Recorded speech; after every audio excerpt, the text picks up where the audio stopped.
Innal hamdalillah nahmaduhu wa nasta'inuhu wa nastaghfiruh wa na'udzu billahi min syururi anfusina min sayyiati a'malina man yahdihillahu fala mudhillalah wa man yudlil fala hadiyalah asyhadu an la ilaha illallah wahdahu la syarikalah wa asyhadu anna muhammadan abduhu wa rasuluhu alladzi la nabiyya wa la rasula ba'dah. Allahumma sholli wa sallim wa barik ala Muhammad wa ala alihi wa ashabihi wa man tabi'ahum bi ihsan amma ba'd.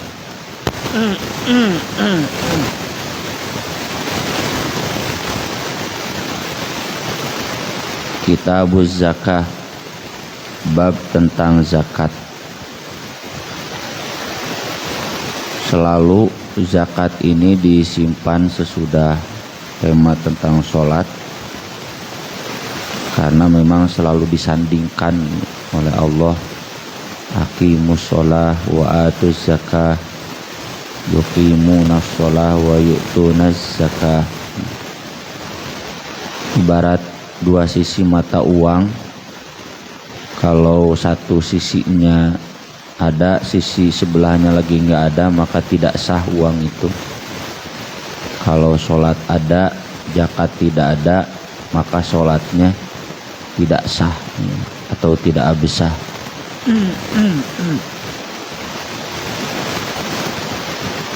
Dan jarang yang sebaliknya, zakatnya bagus, sholatnya tidak bagus, jarang meski ada. Umumnya seorang sesepuh, ya, ketika saya dulu masih muda, Ustad teh ngajelaskeun tentang sholat wae atuh zakat. Oh sok Pak Haji beneran we tadi sholat teh gitu keur tema sholat. Kumaha kitu Pak Haji? Nya cenah di urang teh ari sholat mah geus ka masjid, dari zakat hese ka masjid teh. Jeung tarawih cenah gitu. Nah, ini menunjukkan bahwa kesadaran ini perlu dibangun. Guru saya almarhum Ustadz Sodikin sering membahas di mana-mana, pokoknya tiang masjid itu dua, kata beliau, sholat dan zakat. Kalau satu jamaah masjid sholatnya sudah bagus, kemudian zakatnya bagus, udah tegak tuh masjid. Kalau sholatnya sudah bagus, zakatnya jelek, susah ya, tegak masjid itu. Atau jarang sebaliknya, zakatnya alus, sholatnya goreng, paling ge sholatnya goreng patut, zakatnya goreng patut. Dua-duanya jelek.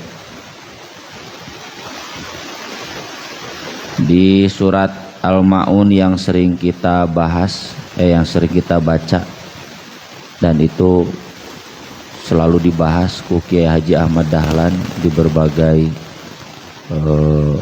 tempat, jeung eta we nu dibahasna teh pan Kiai Ahmad Dahlan teh nepikeun kabar aroseun jamaah Muhammadiyah. Pak Kiai atuh cenah meniweuh deui bahasa nu lain. Can bener ngamalkeun Al-Ma'un memual wakafin dah.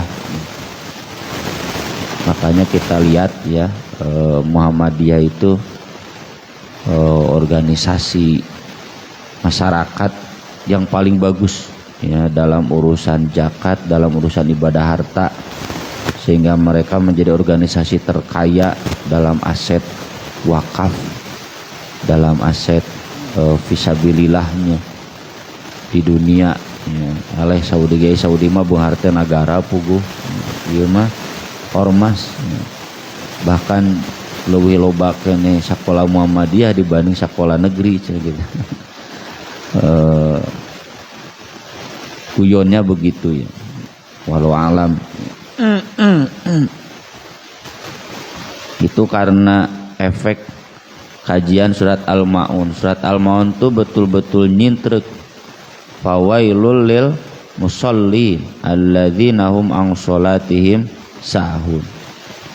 Siapa yang lalai dalam sholat dan masih celaka itu, tungtung nawelah langsung wa yamna'unal ma'un, enggan memberikan al-maun. Al-maun itu dua, satu zakat, sodako, harta, yang kedua pinjaman, ya, boro-boro mere nginjem gente gitu. Bukan memberi, ini memberi pinjaman pun berat. Itu berarti sholatnya malawung, ya, sholatnya belum connect dengan Allah Subhanahu wa ta'ala. Dan pasti seperti yang disebutkan di awalnya, ya, do'ul yatim, abai dari anak yatim, ya. Saya respect ya dengan gerakan filantropi muslim yang hari ini ada orang tua asuh buat anak-anak Palestina. Respect, bagus bagi mereka yang sudah perhatian pada anak-anak yatim Cimareme. Hari anu acan mah itu kan jumping, ya, jadi hanya sekadar formalitas. Alladzina hum yuraun, pada mati Palestina, ya. Respect, padahal di Cimareme anak yatim teh masih banyak. Kami mengelola pesantren versi Indonesia, belum ada satu pesantren pun yang mapan secara keuangan seperti halnya sekolah Al-Irsyad. Al-Irsyad itu malah layar KB jeung mararah. Sampai ada ustaz dari Jakarta datang ke kantor kami. Saya cenah ini penelitian, pengamatan, kunjungan ke berbagai daerah. Ternyata teman-teman saya yang di Salafi, di PKS, di Muhammadiyah, nakolakeun mah cenah ka pasaran Persis, berarti pasaran Persis teh alus gitu. Saya balik tanya, bagus apa murah? Ngahulang, oh nya murah meureun. Atuh pasaran Salafinya, pesantren PKS, pesantren Al-Irsyad, da lain bayaran urang-urang saya gitunya, lain bayaran abdi kan. Tidak terjangkau, ya. Tapi kalau pesantren Persis murah-murah, bari geus murah ge loba nu teu malalayar gitu. Karena terlalu banyak anak yatim, ya. Dan ini di semua, dan tentu bukan pesantren Persis saja, pesantren Nahdiyin pun banyak, ya. Kami kan kebetulan sekolah kami pesantren, ya, bukan madrasah, bukan sekolah, jadi sering dialog dengan kepala kasih, ya, kasih pontren. Di kota Bandung saja itu pesantren itu ada 120 yang terdata resmi. Tapi nunggu ujian mah SMP paling 20, ya, SMA tingkat SMA paling 5, ya. Karena kebanyakannya begitu, santri datang pulang teu pararuguh teh, ya. Gara-gara bayarna teu puguh. Nah itu kemudian wala yahudu ala tu'amil miskin. Kita tahu ya, Nabi sudah mengajarkan bab tu'amul miskin itu, tu'amul wahid yakfil isnain, tu'amul isnain yakfil thalatha, tu'amul thalatha yakfil arba'ah. Dalam riwayat lain tu'amul wahid yakfil itsnain, tu'amul itsnain yakfil arba'ah, tu'amul arba'ah yakfil tsamaniyah, ya. Satu harus untuk dua, dua harus untuk tiga, tiga harus untuk empat, atau satu harus untuk dua, dua untuk empat, empat untuk 8. Kata Abu Bakar, saya mah bawa 3 fakir miskin, karena di rumah Abu Bakar ada 3, Abu Bakar, istrinya, sama kakaknya Aisyah yang Abdurrahman, jadi bawa 3. Rasulullah mah mawa 10, ya. Jadi kalau saya sekarang 8, berarti saya ngasih makan tiap hari itu bukan untuk 8, tapi untuk 9 orang. Satu lagi harus ada yang saya kasih makan tiap hari, itu namanya makan beraku seminggu sekali. Poe Jumaah hungkul. Aneh. Atau ayeuna rada leuheung nya makan siang gratis. Da lain makan siang unggul tuh makan teh 3 kali bener. Can jeung ududna.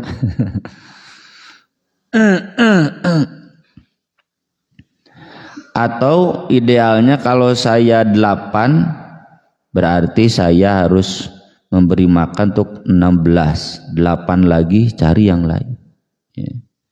Kalau kita belum sampai seperti itu berarti mental zakat kita masih lemah dan itu menunjukkan sholat kita masih fawailul lil musallin alladzina hum an sholatihim sahun, masih loba malaweung. Alladzina hum yuraun, yuraun tu riya, formalitas. Bapak-bapak, ibu-ibu teh salat teh formalitas kene asal ingkig. Bukan betul-betul khosyiun, tunduk kepada Allah. Ini sebagai mukadimah ya. Karena saya sudah japrian nyekang Kade cete jamaah tong kalalabur. Biasa nama ngebahas sholat lo bawa ngebahas zakat coknya etikaan jamaah. Apalagi katanya yang bahasnya saya can usah teh so galak teuing kanu beunghar teh bae nu beunghar kudu digalakan da dibageuran wae nu beunghar teh.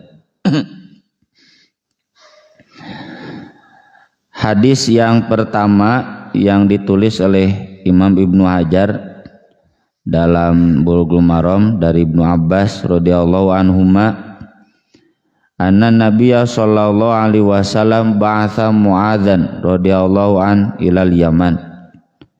Nabi sallallahu alaihi wasallam mengirim Mu'adz sebagai dai ke Yaman.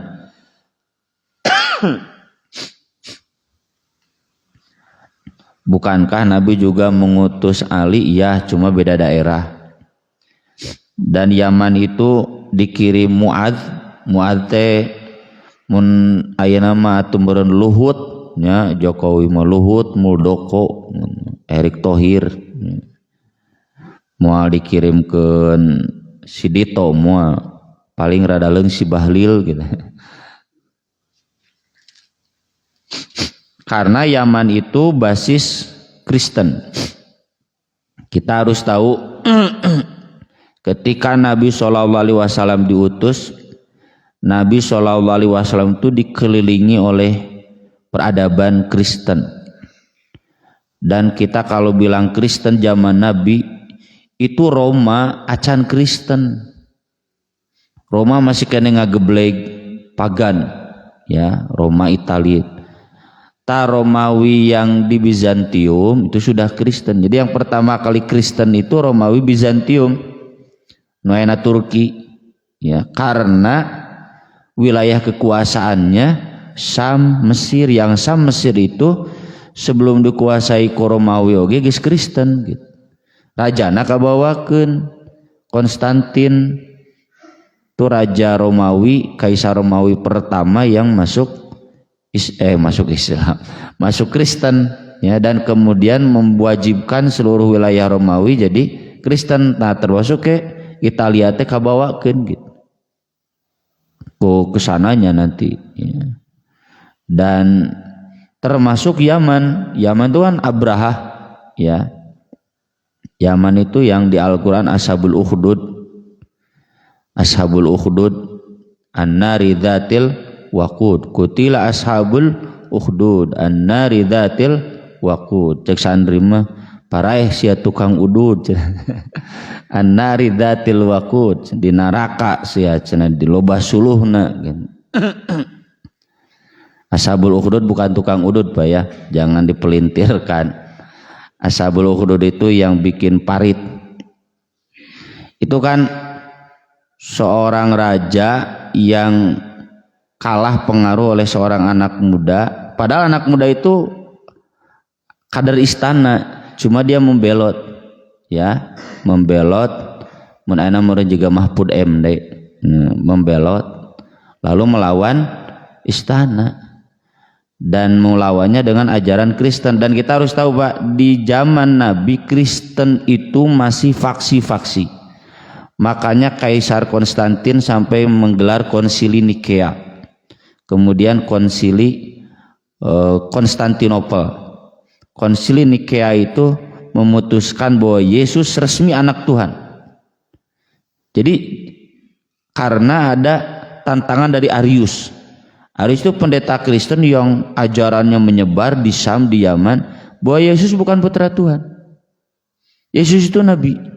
Nah, makanya Kaisar Konstantin kemudian memutuskan Konsili Nikea. Maka istilahnya kan menurut dibaptis syahadat Nikea.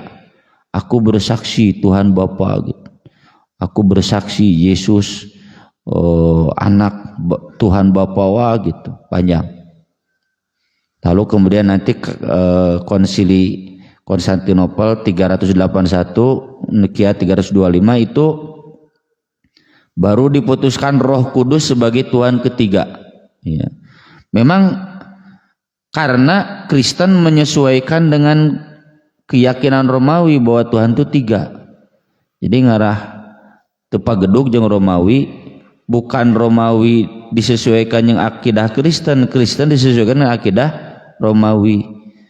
Nah, jauh sebelum itu di Syam, di Yaman itu sudah Kristen duluan sebelum Konstantinopel jadi Kristen.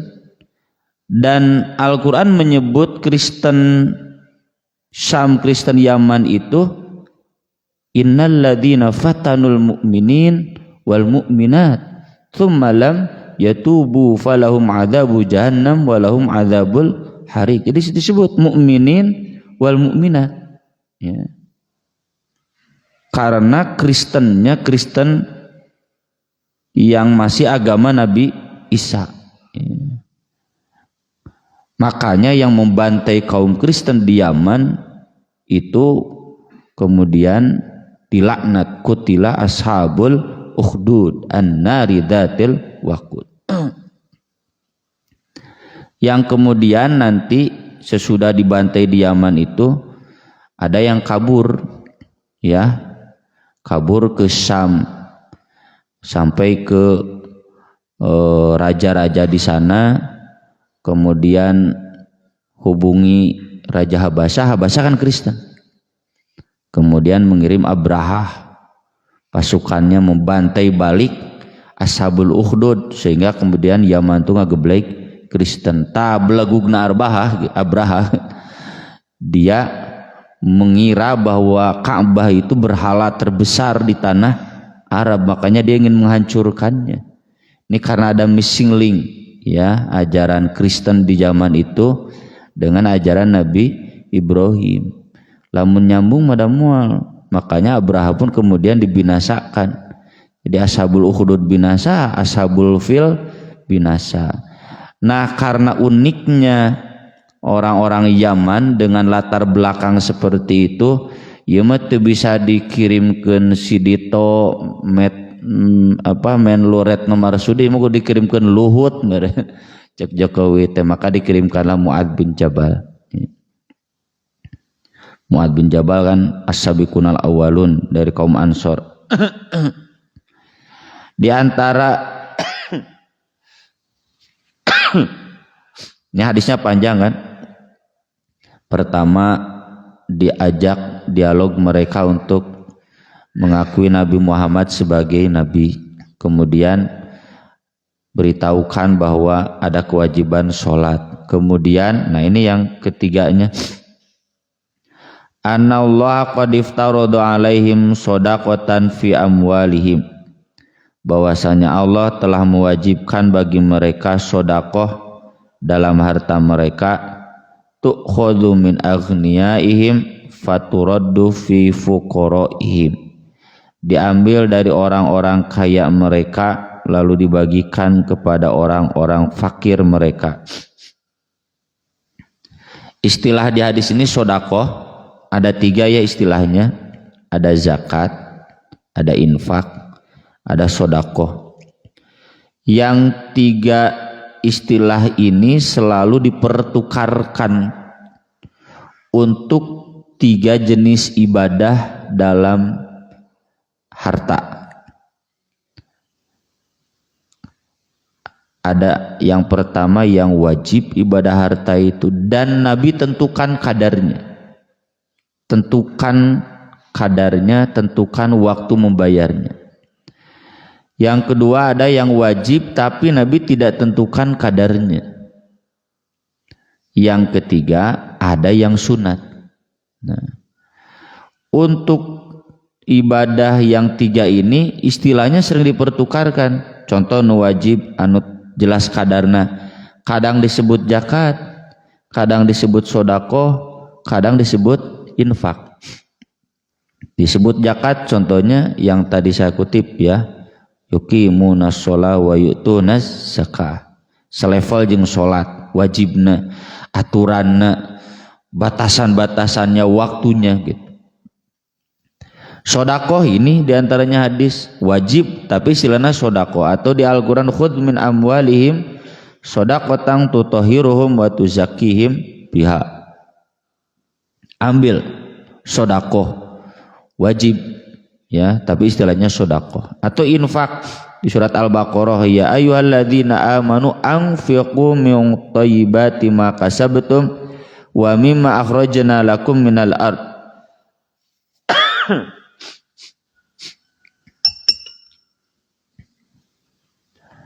Demikian juga yang kedua ya, infak. Infak itu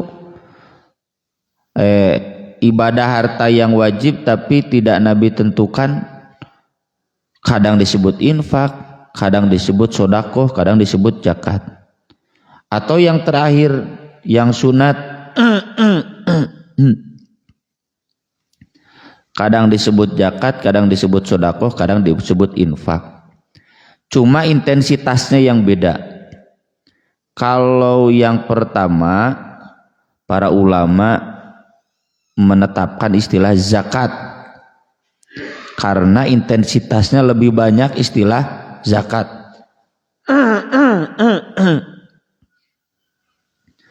Untuk yang kedua para ulama menetapkan istilah infak karena intensitasnya lebih infak. Untuk yang ketiga yang sunat istilahnya sodakoh ya. Iya Pak Haji naon iya zakat sodakoh banyak. Oh usah di mah sodakoh tak iya zakat. Padahal secara istilah mah dua istilah itu sering dipertukarkan. Cuma memang intensitasnya kalau yang wajib istilahnya zakat, kalau yang sunat istilahnya sodakoh.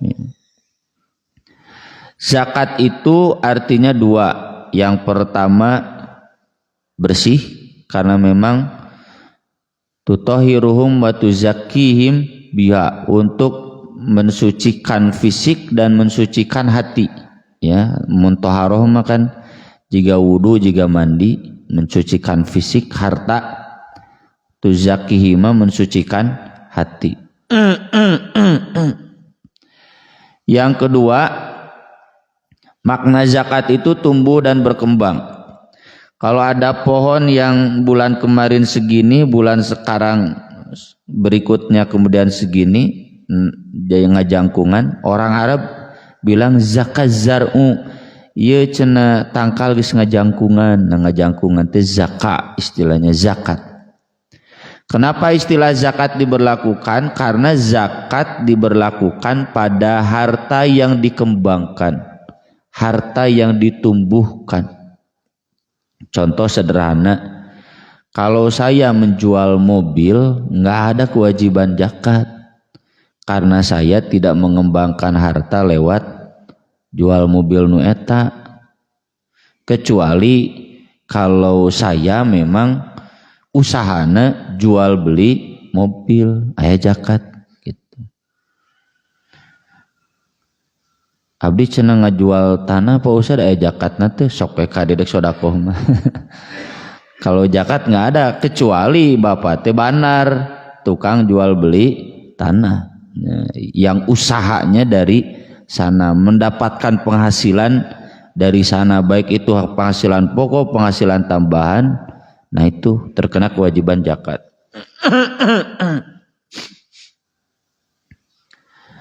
Yang kedua infak, arti asal infak itu habis karena memang secara duniawinya mengurangi harta, meski tentu ada banyak ayat yang menjelaskan tidak habis malah ditabungkan. Yang ketiga sodakoh, arti sodako itu jujur kan, benar, sebagai bukti kebenaran ibadah kita, sebagai bukti kebenaran keimanan kita, sebagai bukti kebenaran sholat kita, maka tingali dina zakatna. Hadis ini menunjukkan bahwa zakat itu wajib dalam hal harta. Ya, mayoritas zakat itu zakat harta. Hanya sedikit zakat yang tertuju pada jiwa, bukan diukur pada harta, yaitu yang disebut zakat fitri. Ya, saya tidak pernah menyebut zakat fitrah kecuali kapaksa. Dan memang teu aya zakat fitrah, aya ge zakat fitri. Jika Idul Fitri, biragu Idul Fitri, zakat fitrah. Atau menjakat fitrah Idul Fitrah penting ngeunaheun. Fitri itu berbuka, maksudnya berbuka dari Ramadan, selesai dari Ramadan. Nah itu mah dihitungnya jiwa yang punya makanan yang bisa disumbangkan meski tidak kategori kaya, itu wajib zakat, kecuali kalau dia nggak punya makanan, ya nanti ada pembahasan khusus. Tapi mayoritas zakat itu zakat harta. Nah ini yang sering jadi kali anomali, ya sering kita sampaikan dalam khutbah-khutbah Idul Fitri. Kenapa jumlah pemasukan zakat fitri selalu lebih banyak daripada zakat mal? Padahal zakat fitri mah nu teu mararampuh, ya, jeung jumlahna teu gede. Zakat mal mah keur anu mararampuh dan jumlahnya besar. Kalau di Masjid Al-Ikhlas ini zakat fitri banyak, ai zakat mal eueuhan, ta eta fawailul lil mushollin teh gitu. Ya terkecuali kalau diamalkan cuma tidak lewat Al-Ikhlas nya atuh bagi-bagi we Pak.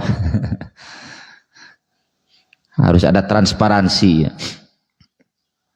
Ini yang jadi anomali. Kenapa ai zakat fitri sadar, ai zakat mal teu sadar? Padahal zakat mal itu lebih luas cakupannya dan lebih banyak penekanannya. Semua ancaman zakat dalam Al-Quran itu bukan zakat fitri, zakat mal. Bukan zakat fitri, karena zakat fitri mah pelengkap ibadah saum. Mungkin karena yang saya rasakan ya, punten, saya juga taunya dari Pak RT, tetangga saya. Kalau saya pulang jam 9, jam 10 kakara indit. Mun abdi adan awal jam 3 kakara balik gitu. Terus boga budak nate teu puguh bapana gitu. Tapi da menjakat fitri teh ka masjid. Ya, teu ditiung oge. Oh Ustaz bade bayar zakat, cenah abdi duaan nyumpun anak. Nya ditampi we alhamdulillah eling keneh. Ya. Cenah abdi cenah sieun saum teu ditarima, lebar saum sabulan bisi teu ditarima gara-gara henteu zakat fitri. Nah itu mungkin pendidikan yang bagus ya dari ajengan-ajengan di lembur, kiai-kiai di kampung, tapi belum bagus dalam mengaitkan ke zakat harta. Kuduna lamun sieun puasa teu ditarima mun teu zakat fitri sama sieun salat teu ditarima lamun teu zakat harta.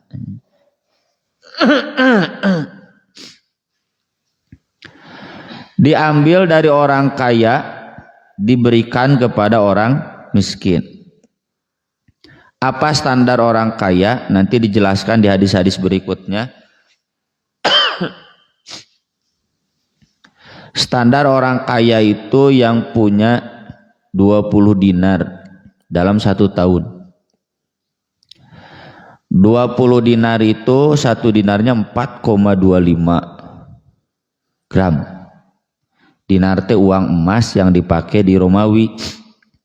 Kalau dirham uang perak yang dipakai di Persia. Ya. Itu yang sering dipakai. di Arab ada belum ada mata uang, jual belinya barter. Tapi karena mereka rihlatas syita'i wassoif, jadi gaul oge kanu dinar kanu dirham. Standarnya itu 20 dinar atau 200 dirham. Karena dulu 1 dinar itu 10 dirham. Ya, kalau sekarang perak jatuh harganya.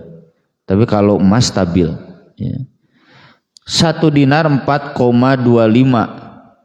Sekarang 1 gram emas itu sudah 1.400.000. Ya. Kayak Pak orang kali kenela. Dikali 4,25, 5.950.000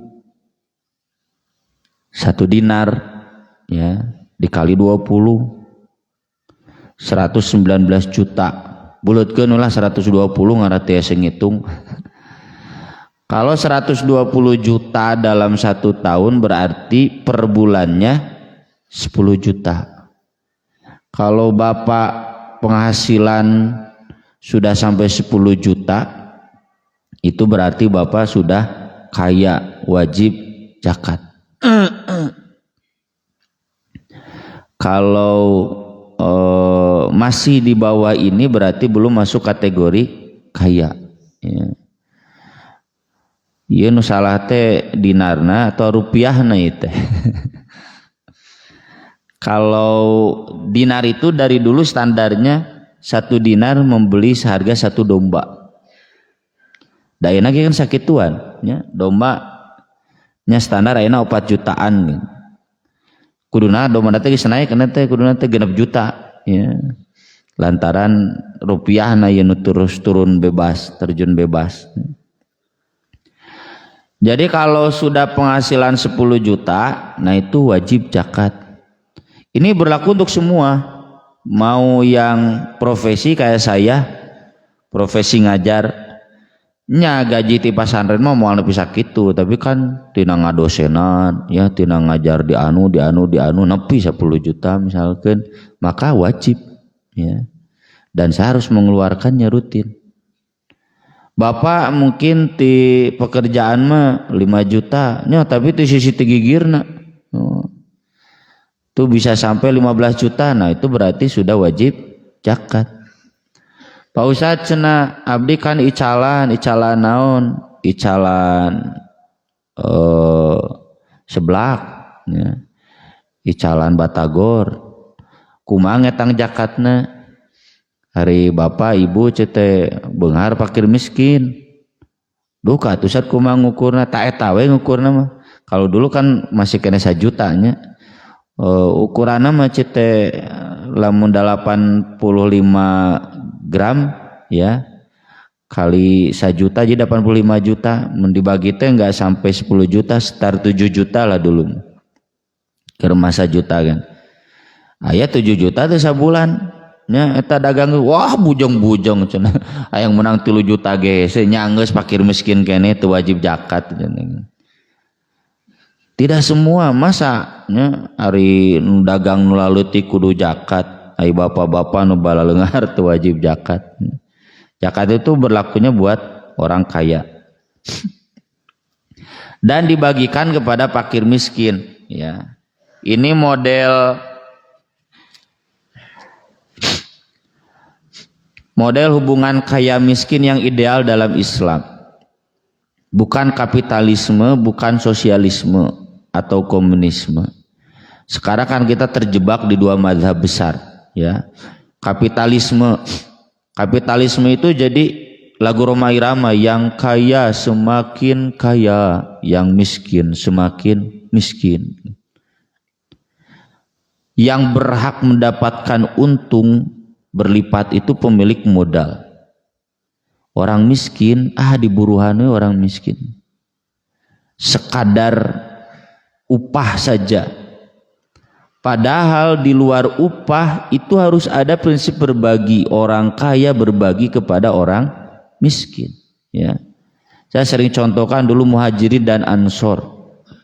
Kan orang Ansor itu Rasul ini kebun kita dibagi dua saja, ya, tokonya dibagi dua saja. Bahkan ada yang menawarkan istri dibagi dua, cuma Nabi nolak. Apa majikan dibagi dua? Ya istrinya dua gitu, jadi sewang, nggak boleh. Tapi kata Rasul gini saja, orang muhajirin bekerja di kebun orang Ansor, lalu yakfunanal maunah, makannya ditanggung ku orang Ansor, dan nanti hasil panennya berbagi. Itu kan model Islam yang sehari-hari itu. Kalau sekarang upah itu baru level maunah, tapi kata Nabi hasil panennya juga berbagi. Tadi orang pan nugawe di perusahaan, misalkan Telkom, karyawannya kan ngungkul diberi dahar, ya. Tapi hasil Telkom apakah karyawan menang? Teu. Nu menang tuh nu boga duit tak ayeuna barudak barolaganya jual beli saham. Cara ricing we di imah nya trading nu kararitu.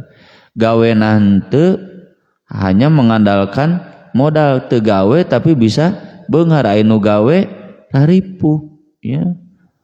Partai buruh teh meureun kadinya nya duka kapikiran duka teu kata wallahu alam.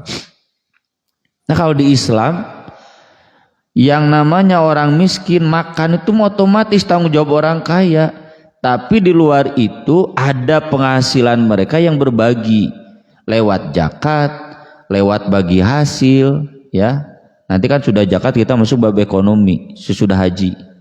Nah nanti di bab ekonomi kita tahu betapa kita sebagai orang kaya itu harus berbagi, bukan hanya cukup memberi makan. Memberi makan menurut tadi hadis yang saya sampaikan otomatis, ya, tiap hari kita berbagi makanan, tapi ada juga bagi hasilnya.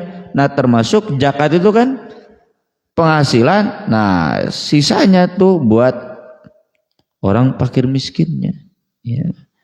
Ini model ideal. Kalau seperti sosialisme, komunisme juga nggak ideal, di mana nggak boleh ada orang kaya hartanya dirampas oleh negara, ya, kayanya dibatasi, rampas oleh negara, dan kalau perlu dengan revolusi gitu kan. Doktrinnya matak di Rusia, petani-petani kaya nunarolak di parayahan dibantai, dirampas oleh negara dan menjadi milik negara. Lalu nanti dibagikan untuk rakyat rata, tapi rata dalam kemiskinan. Nu beunghar mah anger we si Kim Jong Un, si Vladimir Putin, ya. Di Cina gitu. Nu sangsara mah sangsara we.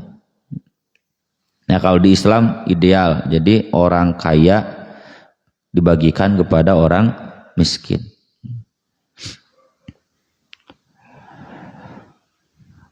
Karena hadis yang kedua sangat panjang, ya,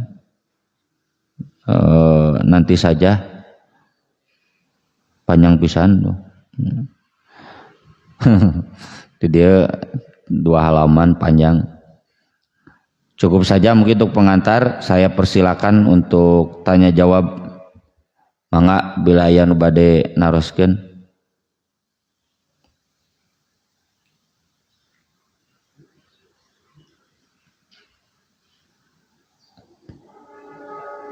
Mangga Pak Haji.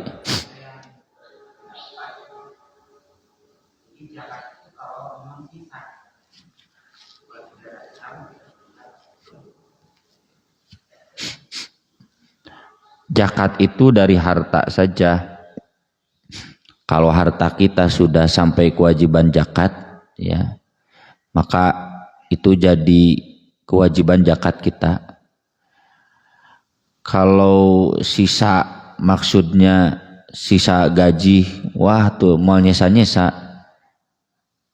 buat anak, buat istri, buat sekolahnya, buat cicilan mau anu nyesa, ditakdirkan aya sesa nama di cicilanna gitu, ya. Jadi dihitung saja penghasilan kita per bulan, harta yang kita miliki, ya, apakah sudah sampai nisab ya. Kalau sekarang memang karena harga emasnya meroket berarti sekitar 10 juta tuh kategori kaya itu. Tapi setahu saya lembaga-lembaga zakat masih hitungan yang 1 juta. Nah terus dinaikkan atau henteu. Kalau hitungannya 1 juta berarti kurang lebih 7 juta. Itu da ngandalkeun sisa mah mulai sisa pasti habis wae. Kecuali kalau konteksnya dagang ya. Karena dagang itu seringnya kan barangnya bukan milik kita, ya numare HP ya. Maka kalau sisa yang dimaksud sesudah dipotong setoran ke yang punya barang, ya itu memang begitu ya. Idealnya pasnya begitu. Karena kalau disebut tinu modal, sing ukur modal da ieu mah modalna modal kepercayaan ya. Jamaah umroh ya yang pernah umroh yang dagang taiti di Pajagalan ya, Kang ada apa? Abdi cenah sekali dibere barang 500 juta. Tong geus bae cenah tong dibayar ayeuna. Awal-awal mah gitu, kaden mah geus percaya. Abdi cenah balanya sekali 50 juta kan tah cenah 500 jutaan. Tapi dah dibayar ku abdi mah barang manehna ngantos laku kakara disetorkeun gitu. Itu kan enggak berlaku modal, memang tengah modal, ngemodal kepercayaan gitu. Sekali di drop barang itu 500 juta itu bukan barang dia, cuma dia kemudian nanti bayar. Saya cenah ngitung Jakarta kumah ya udah kita hitung dari penghasilan kamu aja. Penghasilan setahun pan karong nya tos per bulan dihitungnya per bulan biar enak. Tong mikiran ieu 500 juta beak kumaha. Nah itu saja yang dihitungnya. Leuwihan we saeutik gitu biar untuk menyelamatkan daripada kurang kan mending lebih. Kalau kayak waktu sholat daripada kurang waktunya mending lebih dikit ya bisi can waktuna gitu. Gitu Pak Haji mungkin. Mangga.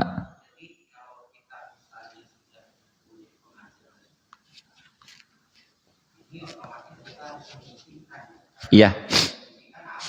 Iya. Betul Pak Haji, itu yang saya maksud. Sisa da moal nyesa-nyesa pasti we aya balanjakeun ya. Kalaupun udah beres motor kayak kanu mobil, beres mobil hoyong kawin deui. Begitu Pak Haji. Mangga belakang.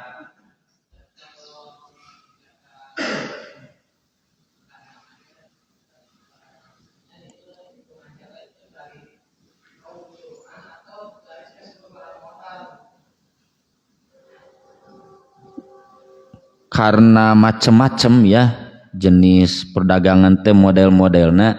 Prinsipnya begini Pak Haji, pokoknya yang jadi harta kita dari perdagangan ya itu dihitung, maka itu yang dihitung zakatnya. Sederhananya memang dari keuntungan ya. Karena itu yang jadi harta kita ya.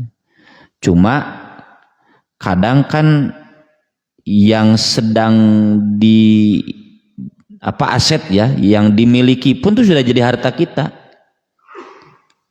Seandainya bangkrut usahanya kan itu milik harta kita juga ya, bisa dijual, bisa lamun pailit bisa disita gitu karena bernilai ya. Makanya kalau Bapak dagang itu barang yang di warung barang milik Bapak ya, aset yang sudah dimiliki atau belum. Kalau sudah dimiliki ya berarti dihitung juga. Kalau belum, nu tadi teh nitip punggul lalu kita nanti bayar ke orangnya, nah berarti itu belum jadi milik kita.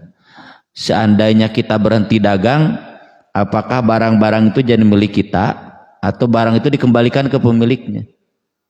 Gitu Pak Haji. Pokoknya yang jadi harta kita, baik itu barang ataupun uang, itu dihitung dan dikalikan 2,5%. Murah lah 1 juta 2,5% tina 1 juta 25.000 kan. Ya. Ini dulu. Kang Soleh mangga.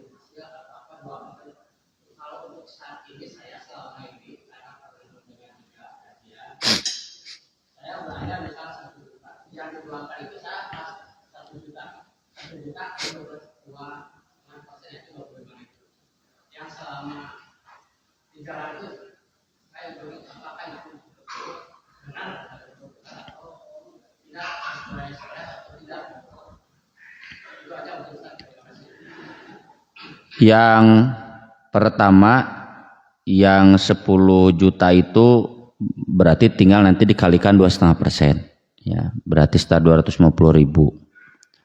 Yang kedua, yang menghitung zakat dari setiap belanja itu salah satu mazhab di fikih ya yang dipakai di guru-guru Persatuan Islam begitu. Dan yang namanya ijtihad itu seperti sering kita bahas tidak bisa divonis salah. Karena mau benar, mau tepat, mau keliru, dua-duanya dapat pahala. Kalau mau pilih seperti itu mah enggak.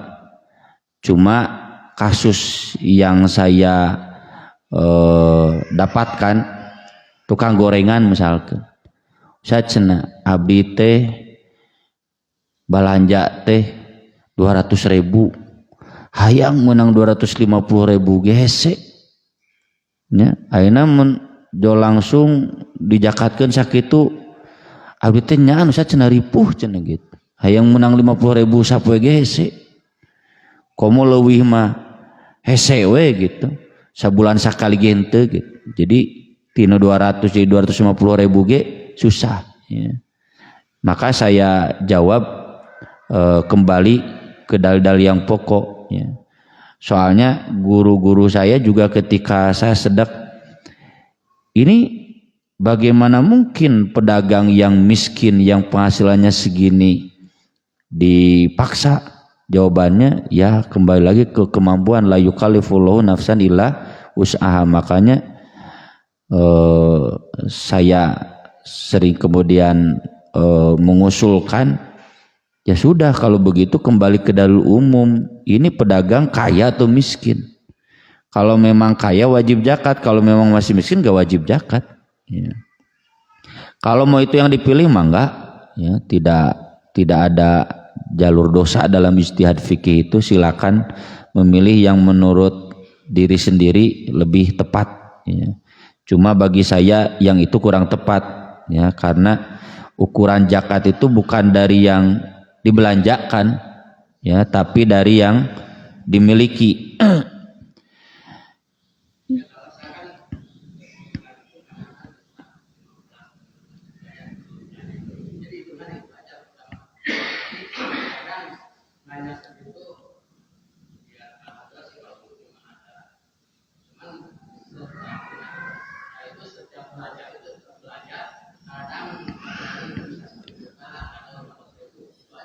Ya, itu ijtihad itu, mohon maaf ya, bagi saya itu salah fokus hadis.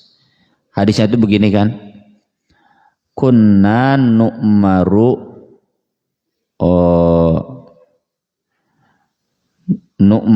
an nukhrija shadaqah minal ladzi nu'idduhu lil bai'. Kami diperintahkan mengeluarkan zakat dari yang kami siapkan untuk dijual. Lalu dipahami berarti dari barang sebelum dijual harus dihitung zakat. Padahal maksud hadis itu nggak begitu. Kalau dilihat secara utuh, itu kan penjelasan dari sahabat ketika ditanya, apakah semua barang yang kami miliki harus dikenai zakat? Maka jawaban sahabat itu, kami diperintah bayar zakat dari yang kami siapkan untuk dijual. yang barang tidak dijual tidak kami bayar zakat. Nah gitu, nggak ada kaitannya dengan modal. Sahabat hanya menjelaskan nu di zakatan teh nu memang dijual. Kalau yang tidak dijual ya jangan dihitung zakat. Siga tukang bubur ngitung tina beasna, tina kacangna, sambal matung dihitung, datara dihitung sambal mah. Dek sama ke sambal teu make sambal mayarna mah anger gitu. Roda mah nggak usah dihitung, mangkok nggak usah dihitung gitu. Itu yang dimaksud hadis itu, bukan menjelaskan setiap kali menyiapkan barang buat dagang keluarkan zakat, bukan begitu. Dan itu saya sudah tulis panjang lebar, sudah saya sampaikan juga, tapi ya karena ijtihad ada pilihan ya. Sudah saya tulis sampai 15 halaman. Ieu teh hadis nasalpok jaba doib di hadis eta teh. Ku Syekh Albani pan didoibkeun hadis itu. Makanya bagi Imam As-Sunani zakat perdagang itu satu-satunya zakat yang paling mukhtalaf. Seandainya ada yang menolak jangan dikafirkan. Ya, sampai begitu. So Syekh Albani Ustaz Salafi doib hadis eta. Jadi enggak bisa dipakai ya. Kalau kita menilai hasan tapi kitu tah maksudna teh. Jadi dilihat secara utuh. Ya. Gitu Kang. Mangga. Sebelah sana ada lagi. Oh Pak Haji lagi mangga.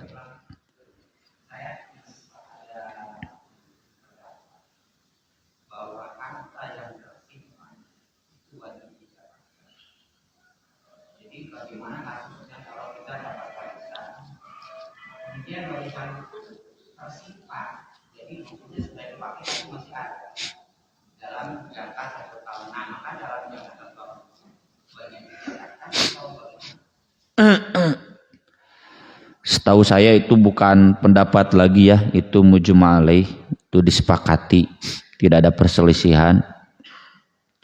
Nanti ada hadisnya, anak yatim pun ya hartanya Nabi anjurkan untuk diniagakan agar tidak habis dibayarkan zakat. Karena meskipun anak yatim, ari hartana sudah nisab ya, sudah sampai misalkan hitungannya 120 juta, maka tiap tahunnya itu harus dikeluarkan zakat ya. Terus jadi harta bapak, tentu harta yang dimaksud bukan tanah, bukan rumah, tapi uang ya.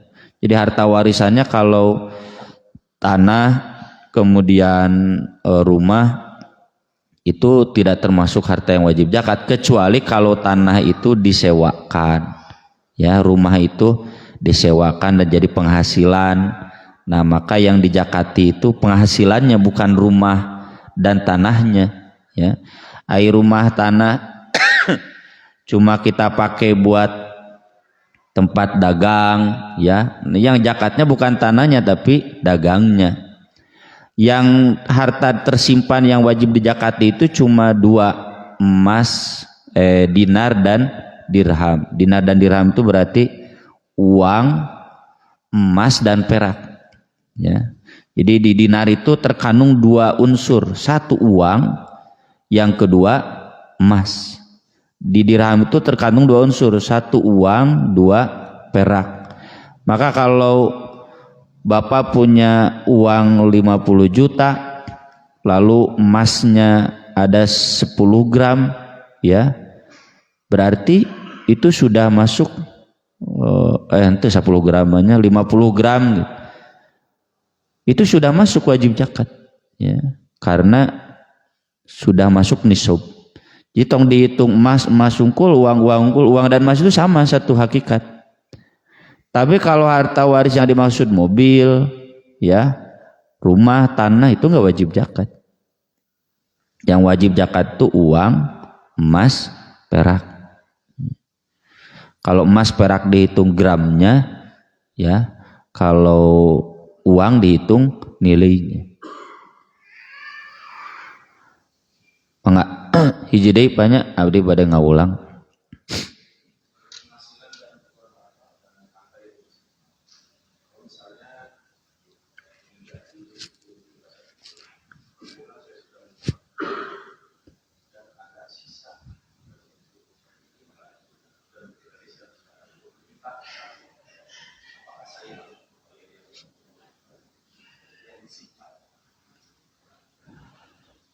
Kita bedakan dulu zakat penghasilan dengan zakat simpanan.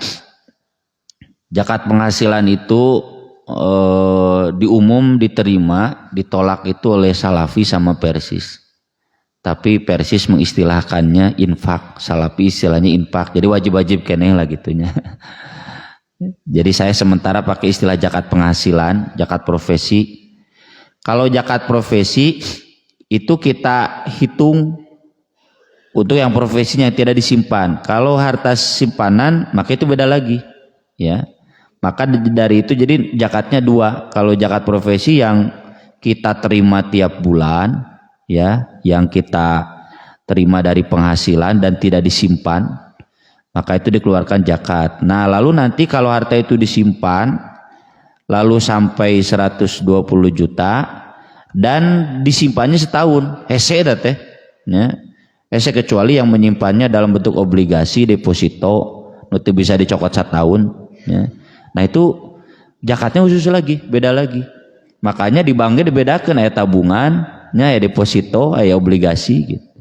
Aya dana reksnya, dana nukar itulah, ya. Pos-posnya dibedakan. Kalau penghasilan ibarat tabungan yang bisa kita ambil kapanpun, ya. Nah itu zakat khusus. Lalu nanti yang simpanan lain lagi, dan simpanan kan nisabnya kalau ngukur ke sini 119 juta. Kalau belum 119 juta nggak wajib zakat, dan 119 juta pun harus bertahan sampai 1 tahun. Misalkan enak mulut panggil mulut deh. Kalau Ramadan beaknya loba balanja, ya udah berarti kayak ayah deh Zulhijjah, maka ngitungnya bukan dari mulut, dari Zulhijjah gitu Pak Haji, ya. Jadi zakat tidak memeras juga, ya, untuk meyakin duit orang, ya. Itu harus dibedakan antara zakat atau infak penghasilan dengan zakat simpanan. Cukup, mohon maaf atas segala kekurangannya. Insya Allah nanti kita sambung di pembahasan yang akan datang. Aqulu qouli hadza wa astaghfirullah li wa lakum. Subhanakallahumma bihamdik asyhadu an la ilaha illa anta astaghfiruka wa atubu ilaik. Wassalatu wassalamu ala Rasulillah. Wassalamualaikum warahmatullahi wabarakatuh.